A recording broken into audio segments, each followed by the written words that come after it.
চল। আরে দিদি সবাই মিলে চলে এলাম, ভালো হয়েছে তো। দিদি এই নিন আপনার গিফট, বউটা কিন্তু দারুণ হয়েছে। হ্যাঁ এখনই সব চিকেন পকোড়া খেয়ে নে, এরপরে খাবার জন্য কোনো জায়গা থাকবে না পেটে। রাতে যদি দিয়ে বলেছিস না তার খিদে পেয়েছে তাহলে দুম দুম করে পিছে দেবো। এই মানু তোর বাবা কোথায় রে?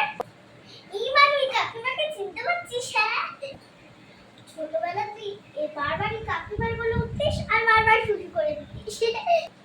এই মানু তোর বাবাকে তো কোথাও দেখাই যাচ্ছে না।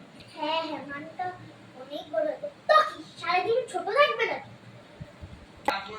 কেন যত বড় হচ্ছে তত বদমাশ হয়ে যাচ্ছে, কোনো কথা শোনে না, তো পড়াশোনাও করে না জানো, সারাদিন ফোনটাকে নিয়ে কুটি কুটি কুটি করে যায়। না না দিদি এখন তো অনেক ছোট, এখন কি দিয়ে দেবো বলো? যা যা পকোড়া শেষ হয়ে যাচ্ছে তাড়াতাড়ি যা। হ্যাঁ হ্যাঁ দিচ্ছি তো। শোন শোন মাছের পকোড়াগুলো আনবি না, বুঝতে পারলি, চিকেন পকোড়াগুলো আনবি। এই ব্যাগ ফাঁকা আছে, যাও যাও। হ্যাঁ হ্যাঁ দিদি খাবারগুলো বিশাল ভালো আছে। কত খাবার করেছে, মাটন ছাড়া কোনটাই ভালো হয়নি। মা মা চলো। দাঁড়ান একটু গল্প করি, দাঁড়া শান্তি হলে।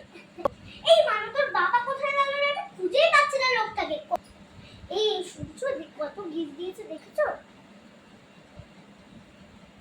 কত দাবি দাবি গিফট দিয়েছে বলো সবাই। এই মানু বাড়ি চল বাড়ি চল, আমাকে আবার বাড়ি দিয়ে যাবিস, রান্না করতে হবে। কি জ্বালা। ও মা তুমি তো বিয়ে বাড়ি থেকে খেয়ে গেলে, আবার কি রান্না করবে? আরে শোন শোন, খাবারগুলো আমার মোটে ভালো লাগেনি তোর, ওই জন্য বাড়িতে গিয়ে খাবো।